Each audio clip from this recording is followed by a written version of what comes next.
नमस्कार। आप देख रहे हैं स्पेशल कवरेज न्यूज। मैं हूं आपके साथ शिव कुमार मिश्रा। मेरे साथ हैं मध्य प्रदेश से 2 बार विधायक रह चुके डॉक्टर सुनीलम जी, अध्यक्ष किसान संघर्ष समिति के हैं, और जब भी जनभावना के मुद्दे होते हैं तो फिर थैला लटकाया और बस उन मुद्दों को लेकर जमीन पर चले जाना। देश में पिछले 11 वर्ष के इतिहास में एक मुद्दा बड़ा रंग पकड़े हुए है।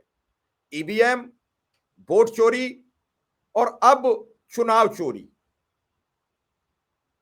वोट किसी को कोई देके आता है, ये खूब चर्चा है।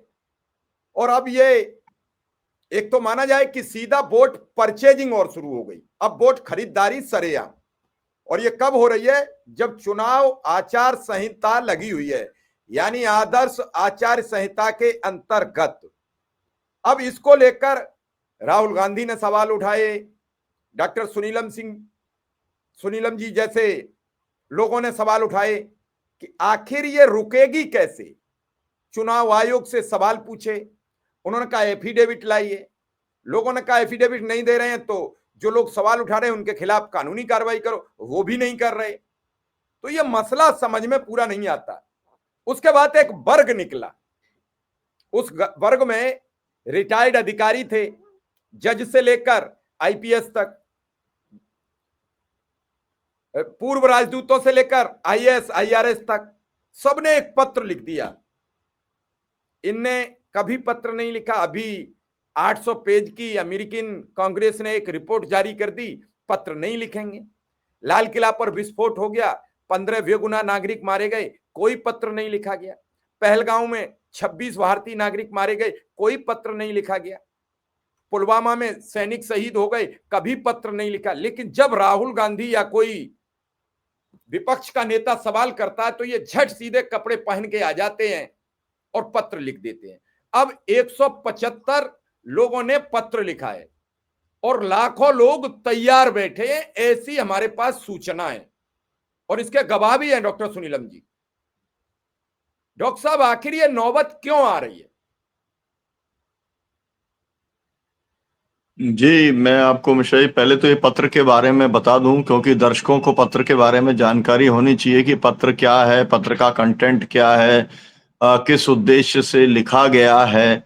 मैं आपको ये बता दूं, ये 272 वाला बाद में आया है। इसके पहले ये पत्र 175 जो इस तरीके के लोग हैं, जिसमें डॉक्टर सुदर्शन रेड्डी जी जैसे जो है पूर्व जस्टिस हैं, जो कि आपको मालूम है कि उपराष्ट्रपति पद के इंडिया गठबंधन के कैंडिडेट थे, वो इसमें शामिल हैं। देव सायम जैसे आईएएस अधिकारी इसमें शामिल हैं। डॉक्टर प्राकला प्रभाकर जी, जो कि वित्त मंत्री के जो है पति हैं, वो भी शामिल हैं। जस्टिस शंकर जैसे फिल्म मेकर जो है, प्रकाश राज, और जो टेक्निकल एक्सपर्ट हैं ईवीएम को जो बताते हैं कैसे फर्जीवाड़ा होता है, माधव देशपांडे शामिल हैं, कुमार प्रशांत शामिल हैं, तुषार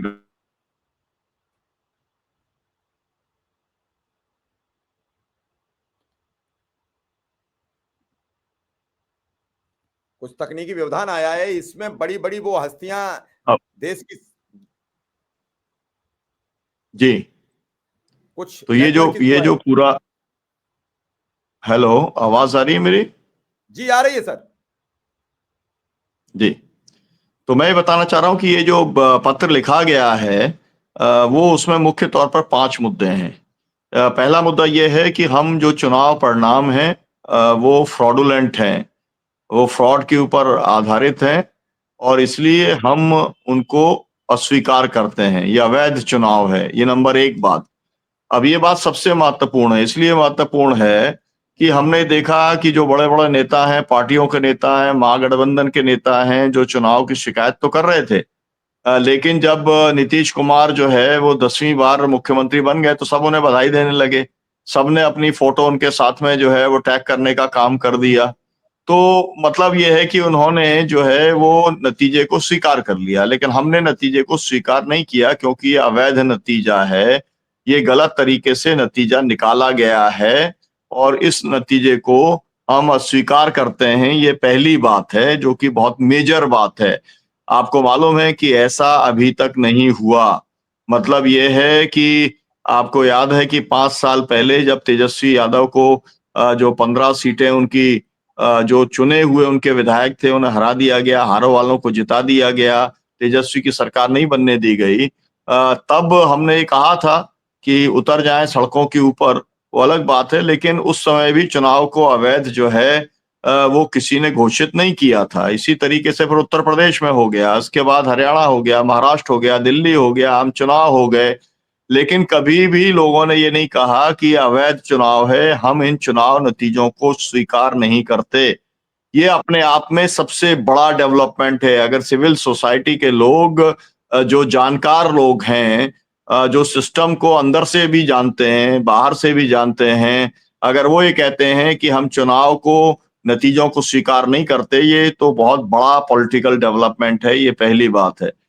दूसरी बात यह है कि केवल चुनाव नतीजों को खारिज नहीं कर रहे, वो जो चुनाव नतीजे निकालने वाली जो संस्था है चुनाव आयोग, उसकी वैधता को भी जो है वो चुनौती दे रहे हैं। जो लोग हैं 175 लोग, इनका कहना है कि ये जो नेतृत्व कर रहा है इसका चुनाव आयोग, क्योंकि ये फ्रॉड के ऊपर आधारित चुनाव करा रहा है, इसलिए हम इसकी वैधता को भी चुनौती देने का काम करते हैं, जिसका मतलब भी बहुत ज्यादा गंभीर है। नतीजे को क्वेश्चन करना और जिसने नतीजा लाया है उसको भी क्वेश्चन करने का काम करना, ये भी कभी अभी तक देश की राजनीति में अभी तक 1947 के बाद में या 52 में पहले चुनाव हुए, चुनाव तो वैसे 1937 से ही शुरू हो गए थे, अभी तक कभी नहीं हुआ है। अंग्रेजों के जमाने में भी जो चुनाव हुए थे उसको लोगों ने स्वीकार कर लिया था और वो जो बॉडी चुनाव कराती थी उसको लोग मानते थे, लेकिन ये पहली बार ऐसा हुआ है कि लोगों ने इसको अस्वीकार कर दिया है। दूसरी बात है। तीसरी बात यह है इसके अंदर कि जो हमारी समझ ये है, जो 175 लोगों की सामूहिक समझ है कि एसआईआर जो किया जा रहा है वो केवल और केवल सत्ता में बने रहने के लिए या सत्ता हासिल करने के लिए किया जा रहा है, उसका जो है निष्पक्षता से कोई संबंध नहीं है। वो सीधे सीधे लोगों से फिर से फॉर्म भराए जा रहे हैं, लोगों से जिस तरीके के डॉक्यूमेंट माने जा रहे हैं, जिस तरीके से टीडीएस तरीके से क्लिष्ट फॉर्म बनाया गया है, कुल मिलाकर के लोगों को सही लोगों तक फॉर्म पहुंचाए भी नहीं जा रहे हैं, और उसका परिणाम ये है कि जो नाम चाहें काटें और जो नाम चाहें वो रखें। मतलब काटना जोड़ना जो है वो एसआईआर की आड़ के अंदर इनके हाथ में पूरी बात चली गई है। और इसीलिए ये एसआईआर जिसका काम होना ये चाहिए था कि लोगों को मताधिकार मिलना चाहिए था, आज तक क्या होता था आपने ये देखा, आजादी के जब से चुनाव शुरू हुआ, इलेक्शन कमीशन का एक काम होता था कि ज्यादा से ज्यादा लोग मतदान करें, उसके लिए अभियान चलाए जाते थे, उसके लिए बजट का एलोकेशन होता था, उसके लिए अलग अलग सेलिब्रिटीज से लोग कहलवाते थे कि भाई नहीं, आप अधिक से अधिक वोट करने का काम करिए। लेकिन अब एकदम रिवर्स गियर में जा रहा है, मतलब जिन लोगों को मताधिकार मिला हुआ है उनके भी नाम काटने का काम इस षड्यंत्र के तहत एसआईआर से किया जा रहा है, तो इसको अस्वीकार करते हैं। तो जब आपने शुरुआत की और अपने पत्रों की बात की, तो मिश्रा जी उसमें इस समय 3 पत्र जो है उस पर चर्चा है। पहला पत्र जो है वो हमारा है 175 लोगों का, जो चुनाव के परिणामों की वैधता, चुनाव आयोग की वैधता पर प्रश्न लगा रहा है, एसआईआर का जो विरोध कर रहा है। एक पत्र जो है जो इनके उपकृत लोग हैं, जो गोदी, जैसे गोदी मीडिया हम लोग कहते हैं, ऐसे गोदी में रहे इनके जो ब्यूरोक्रेट्स हैं, जो इनके पूर्व क्या कहा जाए न्यायाधीश हैं, उन सब का वो पत्र है, खुश करने के लिए किया गया है, शायद कोई संभावना हो जाए कहीं पर कोई अपॉइंटमेंट हो जाए, वो है। तीसरा पत्र ममता बनर्जी ने लिखा है पत्र, जो कि उन्होंने बताया है कि 30 बीएलओस जो है वो आत्महत्या कर चुके हैं या अस्पताल के अंदर पड़े हुए हैं, क्योंकि इलीगल तरीके से 3 साल का काम उनसे 2 महीने के अंदर कराया जा रहा है। तो जो पत्र हमने लिखा है, इसके अंदर एक और मसला है महत्वपूर्ण, और वो मसला ये है, हमने पॉलिटिकल पार्टी से ये कहा है कि आपने जब ये देख लिया था कि पूरे तरीके से चुनाव चोरी हो रहा है, आपने जब ये देख लिया कि कुल मिला करके जो वोट थे 65 लाख वोट पहले कटे, बाद में 69 लाख वोट हो गए, बाद में फाइनल जब आया उसमें 3 लाख कटे हुए थे, और फाइनली जब जारी किया तो 7,42,00,000 की बात कही इलेक्शन कमीशन ने, लेकिन फाइनल जब बताया कितनी पोलिंग हुई है तो उसमें 7,45,000 हो गए, जो है 7,45,00,000 हो गए। तो 3 लाख आपने यहां पर भी गोलमाल करने का काम किया। तो ये सब होता रहा और पॉलिटिकल पार्टीज या महागठबंधन जो है उसने इसको इलीगल कह करके कहना था कि हम इस प्रोसेस के हिस्सा हम नहीं रहेंगे, हम आपको वैलिडिटी देने का काम नहीं करना चाहते, लेकिन उन्होंने ये काम नहीं किया। हम जो अपेक्षा कर रहे थे समन्वय की, सिविल सोसाइटी के साथ में पॉलिटिकल पार्टीज के समन्वय की, वो भी नहीं हो पाई जैसा कर्नाटक में हुई थी, जिसके चलते सरकार बनी थी। किस परिस्थिति में सरकार बनी? ऐसा नहीं है कि वहां पर वोट कटे नहीं थे, वोट की डकैती नहीं हुई थी। आपको तो मालूम है, हमारे मित्र हैं बी आर पाटिल, है ना, आलंद के क्षेत्र में 12,000 ईमेल भेजे गए। क्या भेजे गए? जो है फॉर्म भर के भेजे गए, ईमेल से भेजे गए कि भाई हम यहाँ नहीं रहते आलंद में, हमारा नाम काट दो। और फिर जब ये पता चला बी आर पाटिल को, उन्होंने शिकायत की, एफआईआर दर्ज हुई और बाद में राहुल गांधी ने प्रेस कॉन्फ्रेंस की, कर्नाटक सरकार ने एसआईटी दर्ज की, तो पता चला कि देश के 12 कॉल सेंटर से 80 रुपए प्रति ईमेल के हिसाब से 12,000 ईमेल डलवाने का काम किया था। मतलब इन्हीं के वोटर्स जो थे, जो है उन्हीं के नाम कटवाने का काम हो गया। इसके बावजूद भी वो जीत गए, वो एक बात अलग है। लेकिन वोट चोरी का काम आपको मालूम है वहां पर भी हुआ था, माधवनगर में भी हुआ। आपने देखा कि जो राहुल गांधी ने प्रेस कॉन्फ्रेंस की, 25 लाख लोगों का वोट जो है वो चोरी किया गया हरियाणा के अंदर, जिसको लेके अब कांग्रेसी जो है वो प्रदर्शन करने का काम कर रहे हैं, यूथ कांग्रेस के लोग। और इसी तरीके से वर्ली के अंदर 42 लाख लोगों के नाम डबल पाए गए, 42,000 लोगों के नाम पाए गए। आप समझ लीजिए एक विधानसभा क्षेत्र में 42,000 लोगों के नाम डुप्लीकेट पाए गए। तो ये वोट चोरी का सिलसिला तो लगातार चल रहा है, लेकिन पार्टियां जो है इसको इलीगल कहने को से कतरा रही हैं। क्यों कतरा रही हैं वो मुझे मालूम नहीं है, वो पार्टी के नेता ही लोग आपको बता पाएंगे। लेकिन ये हम लोगों ने 5 सवाल हमने उठाने का काम किया है और हमारी ये समझ है कि इन सभी सवालों को हल करना पड़ेगा, और जब तक हल ना किया जाए तो फिर मोदी जी ने तो घोषणा कर दी। मोदी जी ने तो जब गए थे बीजेपी ऑफिस के अंदर चुनाव जीतने के बाद में, तो उन्होंने कह दिया गंगा नदी जो है वो बिहार से बह करके बंगाल पहुंचती है। तो उन्होंने तो एकदम साफ कर दिया कि अब उनकी पूरी कोशिश जो है, जो बिहार में उन्होंने फतह कर ली इसी तरीके से वोट की डकैती से, अब वो काम वो बंगाल में करने वाले हैं, यही काम वो 12 राज्यों में करने वाले हैं। और इसलिए उसका रेजिस्टेंस जरूरी है, और सिविल सोसाइटी के लोग इस रेजिस्टेंस को लोगों के बीच तक ले जाने के लिए, जागरूक करने के लिए आगे आ रहे हैं। ये है मुद्दा जो मैंने बहुत संक्षेप में आपको बताया है। जी डॉक्टर साहब, सबसे बड़ी समस्या है, क्या विपक्ष इस्तीफा देगा? क्या विपक्ष अब चुने हुए जो विधायक हैं, जब आप कह रहे हो कि हम मैंडेट स्वीकार नहीं करेंगे तो फिर देना पड़ेगा, तो क्या इस्तीफा दिया जाएगा या फिर कोई और रास्ते से आप इसको आगे बढ़ाएंगे, जन आंदोलन ले जाएंगे, और कैसे इसे रोक पाएंगे? देखिए, इस्तीफा देने का काम तो जो है जिस पार्टी के वो विधायक हैं, तो विधायक तय करेगा, उसकी पार्टी तय करेगी, उसके अंदर हम कोई सलाह देने वाले नहीं हैं। हमने तो आप ही के चैनल के ऊपर सलाह दी थी जब 145 सांसदों को जब निकाल दिया गया था संसद से। ये बात है आम सभा चुनाव के पहले की। हमने कहा था कि भाई अभी भी इस्तीफा दे दो, और एकदम समय खत्म हो रहा है कार्यकाल संसद का, मैदान में चले जाओ। और अगर वो मैदान में चले जाते और मोमेंटम बनता तो कितनी भी वोट चोरी होती, तो वैसे भी 400 की इस जगह पर 400 पार करते करते 240 पर तो पहुंच ही गए थे। और अगर हवा पूरी बन जाती तो ना ये वैसाखियां मिलती, ना इनकी सरकार बनती, और फिर वोट चोरी करने वाले जेल के अंदर जाते। लेकिन तब भी जब इन्होंने नहीं माना, तो अब हम इनको क्या सलाह दें? हम तो यही केवल कह सकते हैं कि जनता से कह सकते हैं, हम भारत के लोग जिन्होंने ये संविधान को अपना आत्मसात किया, अंगीकृत किया, उनसे हम ये अपेक्षा कर सकते हैं कि वो लोकतंत्र को बचाने के लिए, संविधान को बचाने के लिए सड़क पर आने का काम करें। आपको मालूम है कि मैं तो किसान आंदोलन में काम करता हूं। पूरा 380 दिन जो है आपका जो है पूरे समय आप थे मिश्रा जी, मैंने आंखों से देखा है, गाजीपुर बॉर्डर के ऊपर आप एक एक चीज को कवर कर रहे थे। तो किसान संगठन तो अपना काम कर रहे हैं। 26 नवंबर को देश में 50 लाख किसान सड़कों पर आपको दिखलाई पड़ेगा। हमारे आंदोलन के 5 साल पूरे हो रहे हैं। हमारे 750 किसानों की शहादत के 5 साल हो रहे हैं। तो हम लोग तो सड़कों पर उतरेंगे, मजदूर भी सड़कों पर उतरेंगे, लेकिन पॉलिटिकल पार्टीज कब उतरेंगी, ये मुख्य प्रश्न है और इसका जवाब पॉलिटिकल पार्टी की लीडरशिप ही दे सकती है। हमारा उसके अंदर केवल सुझाव और सलाह हो सकती है। अगर वो मानते होते तो शायद सिविल सोसाइटी के साथ में अगर उनका समन्वय होता। जी, आपने बड़ी गंभीर बात कह दी कि 26 नवंबर को 50 लाख लोग सड़कों पर उतरेंगे, तो क्या चुनाव आयोग के किसान खिलाफ किसान उतरेंगे? सर। हाँ हाँ, किसान नहीं नहीं उतरेंगे। नहीं नहीं नहीं नहीं नहीं नहीं, किसान उतरेंगे सर। अभी तो हम लोगों का जो है, देखिए हम लोग किसान संगठन है।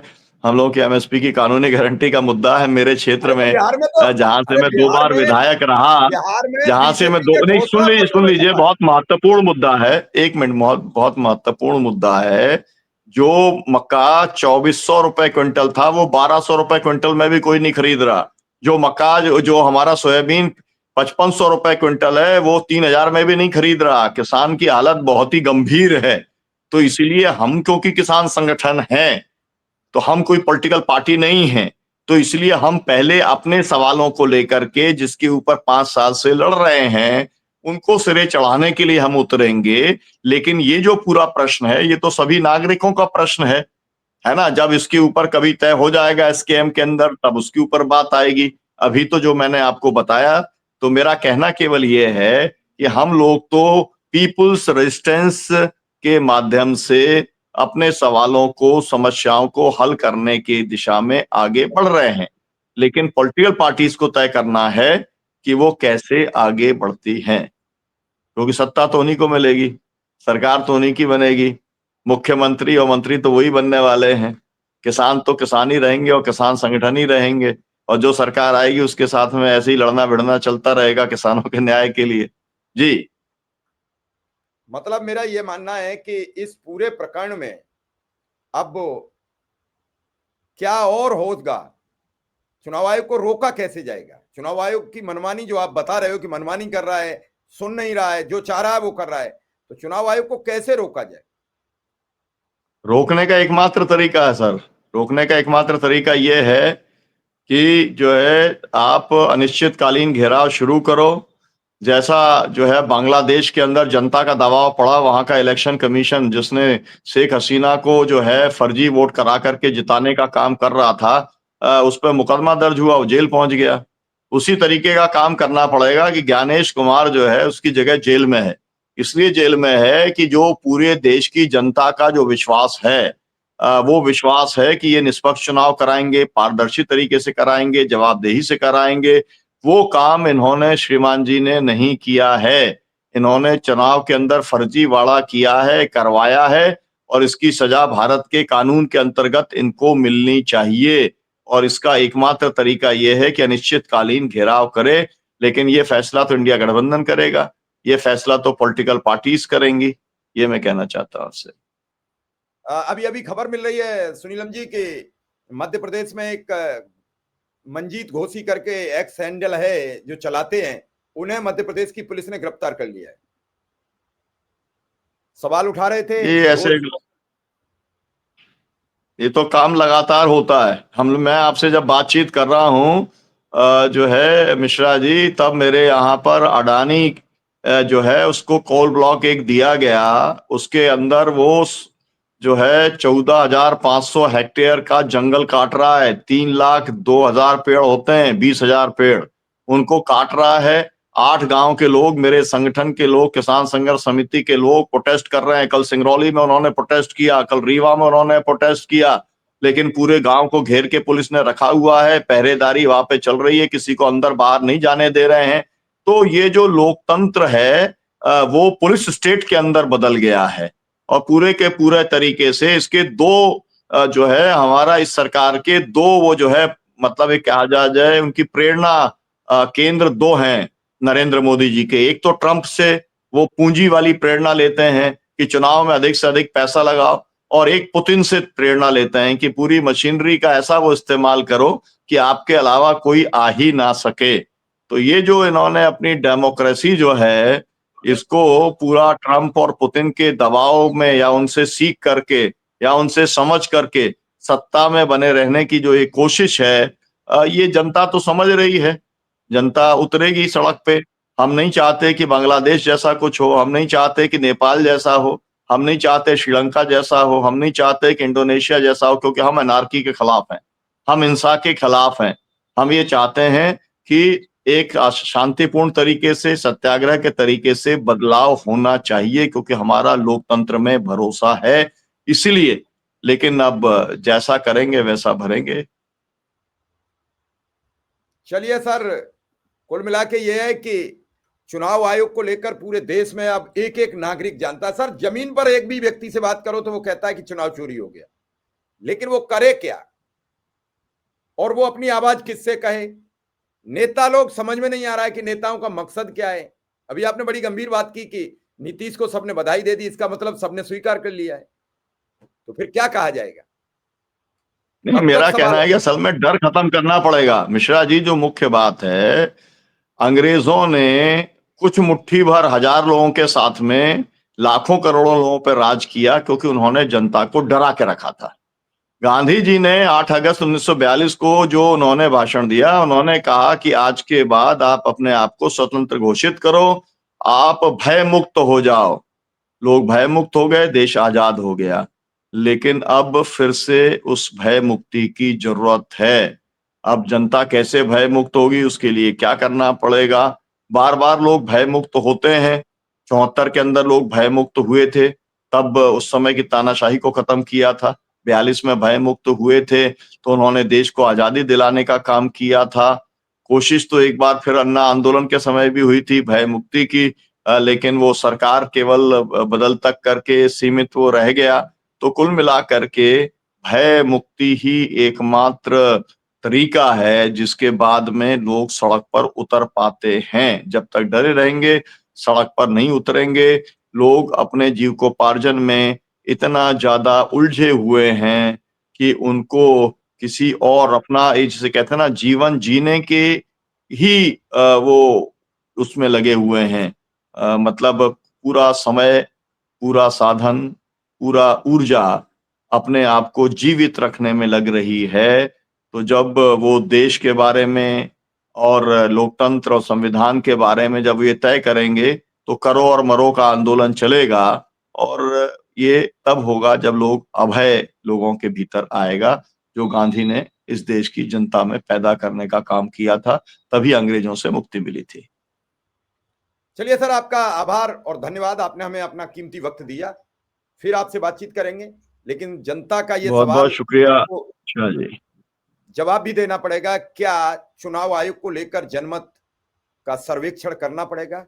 लोगों को सड़क पर आकर चुनाव आयोग से सवाल करना पड़ेगा, और चुनाव आयोग इन सवालों का जवाब कब देगा? या फिर भारतीय जनता पार्टी के सोशल मीडिया हैंडल से मिले जवाब से संतुष्ट रहना पड़ेगा? फिलहाल इस खबर में इतना ही। धन्यवाद, नमस्कार।